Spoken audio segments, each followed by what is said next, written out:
special day here at Whistle Thicket. We are stringing and breaking these pole beans. These aren't just any pole beans. These are my grandma's beans. They're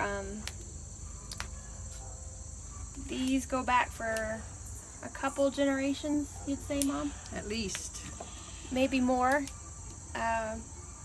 These are the same beans my Nana grew up in her holler in Greens Creek. That's true. Jackson County. My mom was raised on these beans. That's right. I was raised on these beans, and Rowan's going to be raised on these beans. It raises beautiful ladies. Nana passed away. How long's it been? 2011. So it's been 6 years. 6 years ago? In May. In May.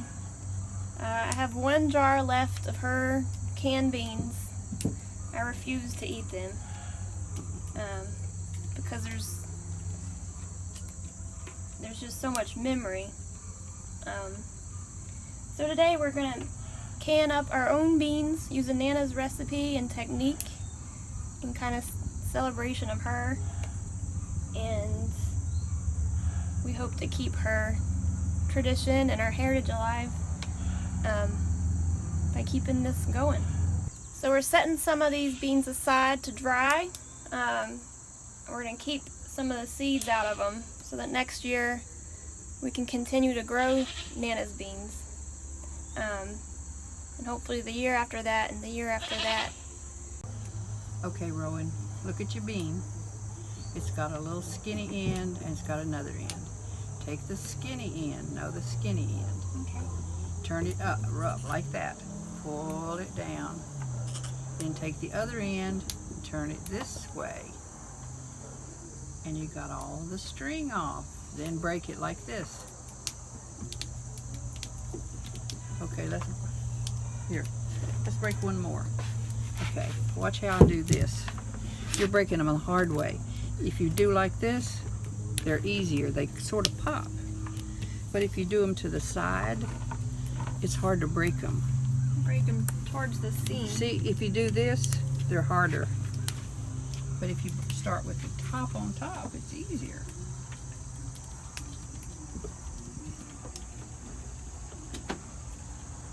And here's one that has purple on it. That one should be easy.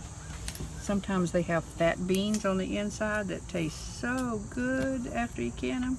Sometimes when you break them, see, look how fat that bean is. That is really good next winter when there's snow on the ground and Mom and Dad open a can of beans and you'll probably eat the whole can. So first you pull the string.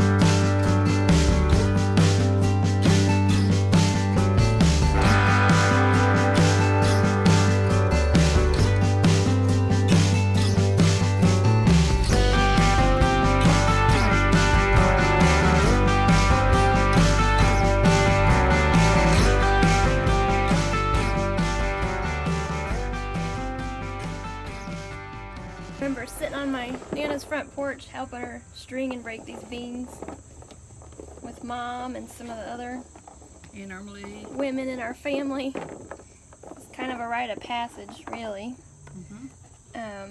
Lots of good memories were had. It's definitely feel like it's part of my heritage. So these here are called Nana's heritage beans. I'm keeping these for seeds. You see I've kept my 2 purple beans. I'm hoping to grow more of those next year.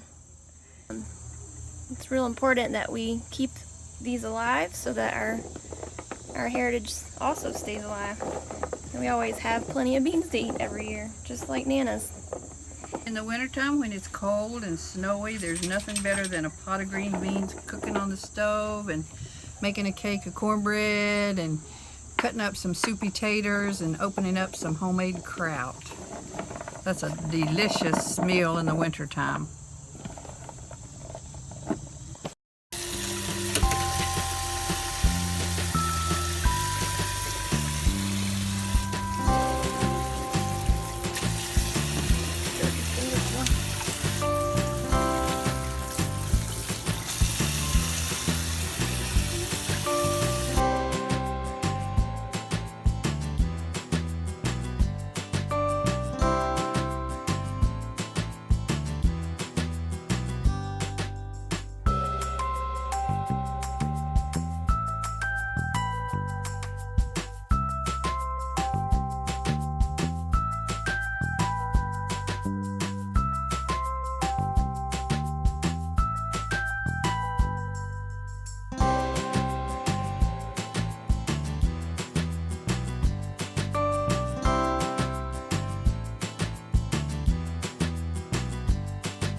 Cicada, You because taught me to say chocada.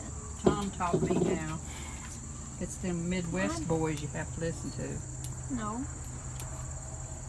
Well, you're right. They were always cicadas to everybody that talked to me.